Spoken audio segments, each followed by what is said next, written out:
This week in our collective heads, wanna put an old rumor to bed. Stereotype that you've all heard, how we're all just angry video game nerds. Most of us have actual jobs, kids and families and cats and dogs, yeah. This week in our collective heads, this week in our collective heads.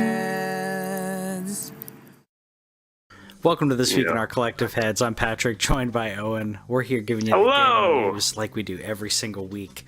Live on Facebook, live on places. We're everywhere. Go follow us at TWIOCH. We're TWIOCH everywhere except for TWIOCH Gaming on Twitch. But we're going to be doing some rebranding, so that may be changing a little bit. But go ahead and follow our pages and subscribe, because those will stay the same. We're excited. Robert said he read an article that said Marvel movies are the Patriots of movies.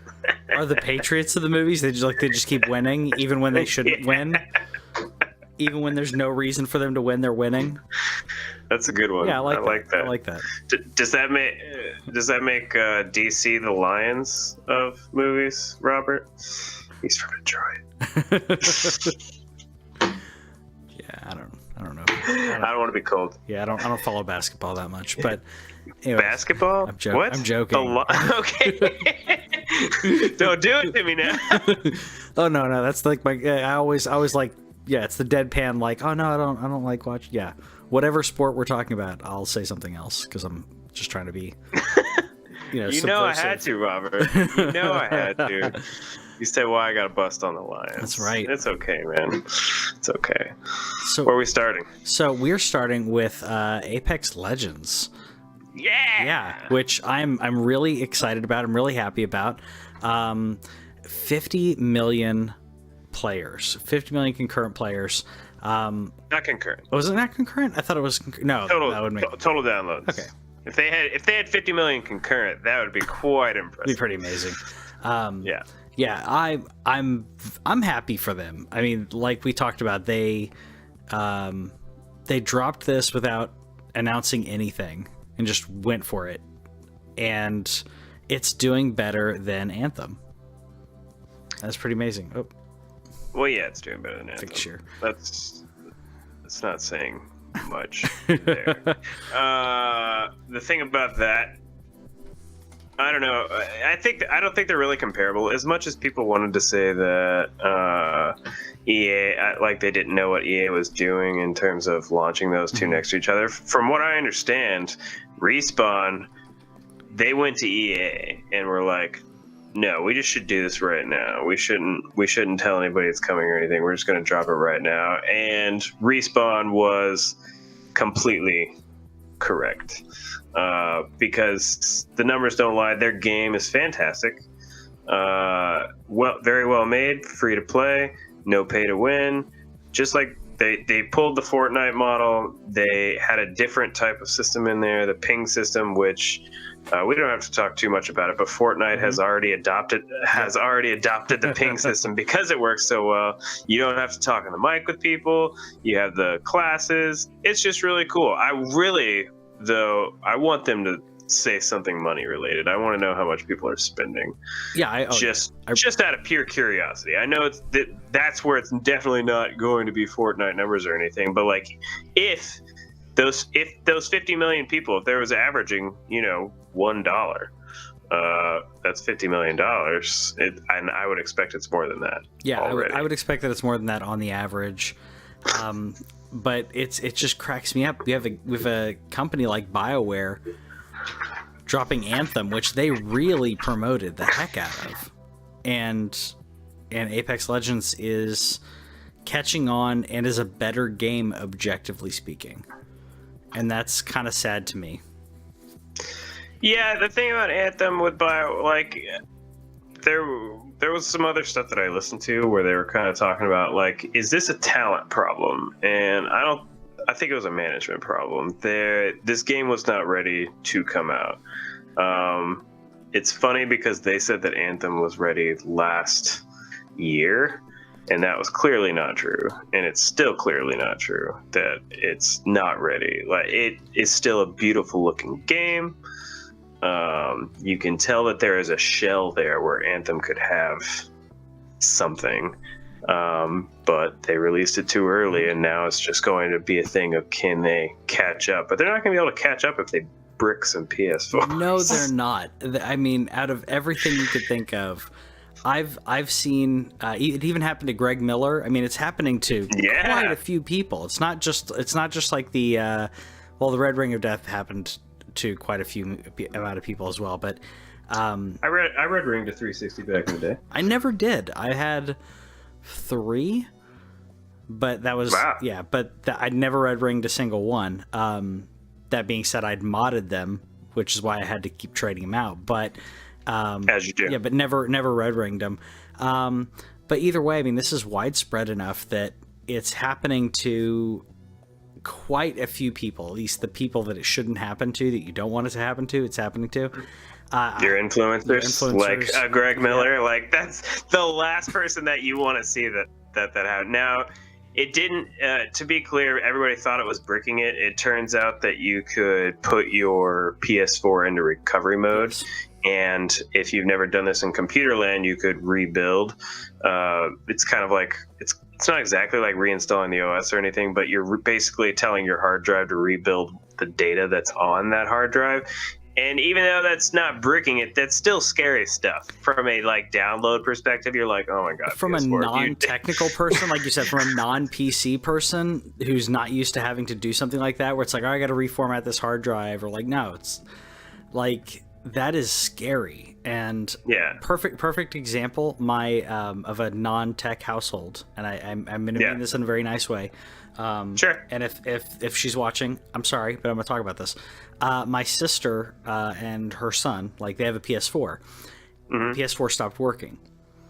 It has not worked for, I want to say 4 months. I may be wrong. I would. So he has an Xbox. So he's been just playing the Xbox. I got him Spider-Man when it came out, and he hasn't been able to play Spider-Man. No. So that's what I mean, non-technical. I tried to troubleshoot stuff. Maybe it's something simple that I could have fixed. I don't know. But for them, it stopped working. They're like, done. Not even going to mess with it. So. And that's why somebody like me has a job. That's exactly why we have jobs. I fix software for a living. Yeah. So who's the BioWare? Yeah. BioWare has already said, and I updated this. They came out just today on Push Square saying that they do have an update coming next week to fix this problem. Really, I think that the good that came out of this was they instantly went onto social media and they said, hey, we actually want those crash reports. Those things that you always just cancel out of and never care about because your game just froze? We want crash reports. We want you to tell us exactly what you were doing when it went down. They solicited help from the community that they have. So I think they're trying to show hey, we do care about this game. Obviously, you can't have something breaking PS4. So this is a quite obvious thing. But at the same time, the way that they went about it in terms of reaching out to everybody and saying, hey, please tell us what you did to do this so that we can fix it and fix it fast. Mm-hmm. That part of it's good, but still on the big, aside from PC where a lot of people are playing, the other biggest ecosystem that you have this game on is PlayStation. Mm-hmm. And to mess with that ecosystem, that sucks, man. It's just it's a total kick when you're down. It really does. That's what you don't want to see. Like Robert in the comments saying that R. Kelly's doing better than Anthem right now. That was wrong. Man, his meltdown. Did you see his meltdown? Yeah. Holy crap. I would props to, I can't remember her name now because I'm so bad with names, but props to her. That lady. She kept it cool the whole stood time. There. Robert. when she's gone. Oh man, yeah. I'll go on a tangent about that, but that cracked me up. That cracked me up. We'll let that go. Yeah. But so far, I will say we've been dogging Anthem for quite a few reasons. I want it to be good. I really like the gameplay. I missed it when after the beta, I was like, man, I really want to play this game again, and then I got it, and it's so repetitive that I don't want to play it. I'm gonna play it, but I'm not driven to go back and explore more, or driven to go back and level up my character. Did you hear? Yeah. Speaking of that, there's been quite a few problems with the loot system. And I'll be very brief on this, but one of the problems that they had with the loot system was that it was randomly generating loot whose properties could not help the weapon or item that it was. Like, it was completely opposite and not how's it supposed to work? So, well, I mean, like, it's supposed to be like random, like Diablo or any of those kind of things, right? So, but some of the attributes, like, it would be, you'd get like a sniper rifle, and it's like it'll add plus damage to pistols, and you're like what? Like, or it was a weapon that did some like fire damage or something, and it said it would increase damage on shock. It was like completely different things. Oh, like the title and the stat didn't match, and like what you were trying to put it on didn't match. Oh no, like okay. it did one thing and did another thing that does not help it. So there was like countless details with it. The designer for Diablo 3, one of the game designers, like put together this thing where it's like, here's how you fix your game, guys. And like had a Reddit post talking about it. One of the things that's still going on right now is one of the starter, I want to say it's a Defender marksman rifle or assault rifle, level 1, because of the way that scaling works in the game, can do better than your level 45 weapons. So why go for loot? Why go for loot when your starter weapon's better? Speaking of Diablo 3, did this have a worse launch, or did Diablo 3 have a worse launch? Okay. I know that they're not I know that like one's a looter shooter and one's a looter dungeon crawler, but you know there's some similarities. I played both at launch, and I will say that I had more. I experienced the error. I can't remember what it was, 43 or whatever it was, 42. It couldn't be 42. Whatever error that was. Can never be 42. No, it'd be too good. I think it was like 47 or something. Like I got that. I couldn't play for a while, but that went on for like, I think a day and a half, and that was it. And then the game was playable. The load screens weren't terrible. That being said, they are both games that are completely lacking in what we wanted them to be. They were never near as good as with it. I mean, Diablo 2 is a better game than Diablo 3. Yeah, but at least Diablo, I mean, and like all the other ones, I mean, Destiny had a terrible launch too. Diablo 3 did have an epic turnaround. Yes. Whenever they fixed the marketplace. Yeah. I think that was one thing that was a very interesting idea, to add real money in the marketplace. And I actually know some people. I said it's interesting. I didn't say it was good. It was an interesting idea. I know some people who made quite a few shekels off that, but it's just not too much. Are you looking for the word greedy or interesting? Well, I said interesting. Okay. It was an interesting idea. Okay. Where they thought like, oh well, we'll have a player-driven economy, literally player-driven, but the problem is that some people will pay ridiculous amounts of money for stupid digital stuff that they'll never see again. Or they can just be deleted off of a server. And that's the crazy thing to me. It's crazier than horse armor. Yeah. This is where I got scared, and really random, like not a segue at all. Yeah. But this is where like I got scared first. I was thinking about the PlayStation 5 this week. If that thing is not backwards compatible, do you know how many like... I was looking at my PS4 library with PlayStation Plus and all the other games that I have stacked up. My library is like 300 games deep. Oh yeah. PlayStation Plus, and I know you don't hold on to games, right? If you've beaten, like, or you hold on to certain ones, right? But I don't sell games. You don't sell them? I thought, okay, you don't revisit. I just don't replay. Sure. Yeah. No, I keep them. Yeah, I gotcha. So. I paid for that. I paid for that game. It's gonna sit its happy ass. Well, some people want to, if you could sell it at a decent price and you then I get that, but obviously GameStop's not going to do that. But I know some people that like they buy a game, they play it, they resell it unless it's a specific game in their collection. That's right. You keep yours though. But I think the idea, if it's not backwards compatible, I think there are a lot of people who are going to be upset. I'll be quite upset. Yeah, because the Xbox is going to. At this point, there's no, like, with all that they've done, they added the 360 emulator. You could play original Xbox games. Like, there's no way. Yeah, they've said, Xbox has said, from here on, it's always going to be compatible. You're always going to keep whatever games you have in your library right now are always going to be part of your library. And if PlayStation doesn't do that, I think that may be a death knell for them. Yeah, and I look at it similarly, Robert, where in terms of the physical, like, I don't buy a lot of physical games anymore, but I buy pretty much every Sony studio game, like all their exclusives, I have bought physically, and that is pretty much my entire shelf, and then a few extras in there too. Like, I have the Kingdom Hearts thing, even though drop that like I have it. But yeah, that curated physical collection. Mm-hmm. But if they don't do, like, I can see them not, because they're just like, time to move on. But they better. I understand why PS3 hasn't happened. Mm-hmm. Like, for people who don't understand, the architecture that they used for their software on the PS3 is insane. It's unlike anything that has been done in gaming, and it's not really done in computers very often either, with these, like, the cell structure, and so it's really hard to emulate. It's not intuitive. It's not intuitive. Yeah. It's hard to emulate. Like you said, it's not being done elsewhere, so it's really hard to emulate something on that. Yeah.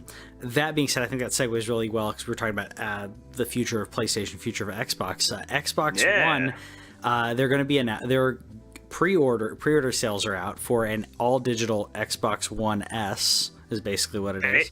They announced the pre-orders? I thought they announced the pre-orders. Was I wrong? I didn't think they'd actually announced the system yet. I thought it was a rumor. Let me open it up again. I thought they'd announced the system. I may have been misreading, because I was looking at a different article than the one that's in the notes. We switched notes here, so things are a little different. This is something that's been rumored for quite a while. If it's happening, it doesn't surprise me, especially with Xbox. Xbox with their Game Pass and games with gold and being able to buy digitally, all of those things together, it does not surprise me that they would move towards a diskless system. Did you find anything?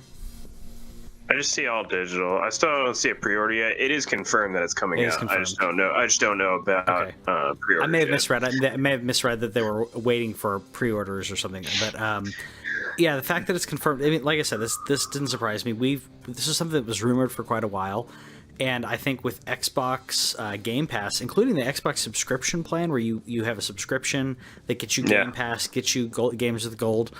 It's like you could buy one of these or subscribe and just download stuff. I mean, you're gonna have to manage your hard drive. Like, yeah, well, I want to know how big of a hard drive it comes with. The price tag on this is only $200. Yeah, it's crazy. It's so nice. It can't be. I mean, obviously, I think it's gonna be 500 gig. And the Xbox One S is already a very such a nice piece of hardware. Whenever the upgrade from the Xbox One to the Xbox One S, it wasn't huge or anything, but it added the HDR in there. It was already a well-priced thing. Taking the disc drive out of there whenever there isn't any games on there anyway. I say that in the nicest way, but like, the only thing that sucks is that those people who have been enjoying the fact that you can do the backwards compatibility thing, you can't. I don't know how they would compensate for you, like before you could stick your Xbox 360 disc in there and it would give you the digital copy of the game. Yeah. So make sure that you do that before you trade it in. But it's a cool I think it's a cool supplemental system if you want a second system for your household. Sure. I mean, or if you don't have an Xbox 360, like if you don't have any of the older stuff and you just want that Game Pass thing, it's such a great idea. It is. But unfortunately, with the backwards compatible, you have to put your Xbox 360 disc in, and then you have to leave it in. Like, it'll download and it can stay on your hard drive, but it will not play the game unless that disc is in. Oh, really? Yep. It checks to make sure the disc is in. Otherwise, you could just bring your friends' discs over and GameFly or whatever you're absolutely doing. What I would do. Yeah. So no, what it does is, like, it authenticates and says, oh, you are going to play this disc version of this game. We'll download the version of the Xbox 360 onto your Xbox 360 emulator that's built in here, and then if your disc is not on there, it will error out. So, yeah. Oh, I don't believe there was ever a digital 360, Robert. I don't recall. I don't remember. This is gonna be. I think this is gonna be the first diskless. The Wii had a diskless system. Really? Yeah. When? It was. Was that near the end of the life cycle? I'm gonna have to look it up because I'm pretty sure it had a diskless system, and I'm pretty sure it may have been Japan only. But I'll look that up. Oh, okay, that would be. While I look that up, we got some more stuff about E3, which was a little surprising in my opinion. Bummer. Yeah. I mean, so EA has joined the ranks of no press conference at E3. The cringe is gone. It's kind of sad. So, honestly speaking, it's not a bad play by EA because I say this in the nicest way possible. Their conference was always the worst. What they would always do with their gimmicks of bringing out like sports stars that nerds don't care about as much. I think, did they bring Pele out one year for FIFA? They did. And it's Pele. Like, he's not even in the game. Two, like, yes, we all know that he's a legend, but that was like 30 years ago that he was a legend.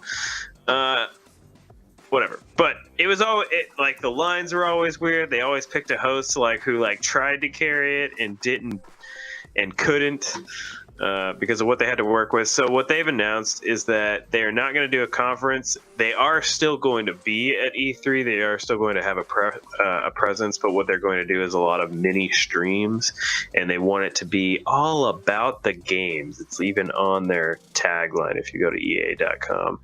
They want to be all about the games. There's going to be multiple live streams and multiple first-hands. That means I'm not going to tune in for much. Like, I'm not going to have time to tune in to multiple little live streams.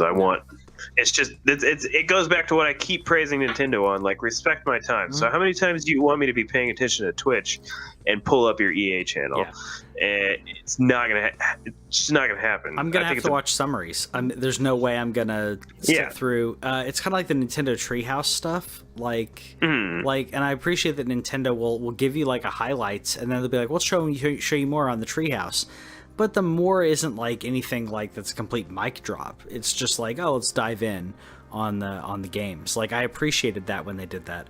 But yeah, Nintendo respects your time, and they gave you what you needed in a 7 minutes for the last Nintendo Direct on Pokemon. 7 minutes was Pokemon, and then the one before that with the jam-packed full of announcements was 31 minutes. Yeah, but that did have a ton of stuff in it. No, but I'm saying it was still like, it was 31 minutes, like beginning to end, no pauses, no nothing. Yeah. So I think from one perspective it's a good idea for EA to drop the conference, but I think doing multiple like little live streams like that, I don't think it's necessarily going to be that successful. I think what'll end up being better for them is if you see their representatives on your favorite live podcasts, like, if you're seeing your IGNs and your Kind of Funnies and your Easy Out, all those people that are actually there. Mm-hmm. If you have people going on those shows to advertise a game, I think that's going to end up being better. I don't think that's what they're going to do. That's what they should do. Yeah, no, I'd agree. I think that works better. I think we're in a different climate. It's no longer the climate where you have to have a big conference full of people that paid to go there. My favorite. Yeah. Sorry. Go ahead. No, go ahead. My favorite thing about is Devolver Digital, who has quickly become one of my favorite publishers, just because of how fun they are. Like, so many good games that have come out just the last 12 months alone. The Messenger's great. What just came out from them that was good? But anyways, they tweeted out, for what it's worth, we're still going to be at E3. So, like, them and Microsoft, like, they're going to be holding down the fort. I'm wondering, like, is it only a matter of time until Bethesda says they're not going to be there? I wonder, like, how that's going to go. Like, who's going to be left standing when we get to June? Yeah. That's a good question. I don't think everyone's going to bail. No, I don't think so either. But this is going to be a much more streamlined year, which the floor, the game floor is what like I hope stays. Like, you don't have to have the presentation. Nintendo's shown like they're not going to have an E3 presentation, but they have a booth. Like, yeah, and it's normally like one game or two games. And that's fine. But like what I mean is, you don't have to have the presentation. You don't have to rent out that space and give a presentation live, which will be memeified like crazy. You can have a well-packaged presentation digitally, and then also be there so the press people can check the game hands-on right there. That's perfect. It's exactly what is needed. I think that we're going to move towards that, and in maybe a year or two, probably. That's my guess. I know Sony's not going to do it, but man, if they would just come out, like, just all of a sudden, just appear on a Twitch live stream or something, and be like, "Hey, guess what? Last of Us 2 comes out in September." Like, just something like that would be so awesome. So awesome. You know what else is going to be awesome is Jedi Fallen Order, which we've been talking about. We were very excited about, and we just we announced, I believe last week, we were talking about they will be showing footage at Star Wars Celebration. We did, and we now have confirmation that Chris Avallone from Knights of the Old Republic 2, who's a writer for Knights of the Old Republic 2, co-writer. Yep, will be is involved. Which is, again, hopeful. Yeah. I'm not going to act like I knew this guy's name before it was said. It's a KOTOR, that's all I care about. Yeah, I had no idea. And what he said, basically somebody just kind of like asked him a question, and they said like, "Hey Chris, what you working on?" And he's like, "Well, can't completely tell you, but I did just finish up work with Jedi Fallen Order." So like, that's cool. And to be able to have your name attached to a legendary game like KOTOR 2, that's encouraging. And the fact that Apex Legends has done so well, that's got to be encouraged. Like, I know it's probably not the same team working on the game, but the fact that your company has a huge morale boost going into Star Wars, and that you're going to have this game shown, you have a big writer from one of the last great Star Wars games attached to your game now, that I'm still keeping, until this game comes out, I'm still trying to maintain hype levels of normalcy, but they are starting to make it harder. Yeah.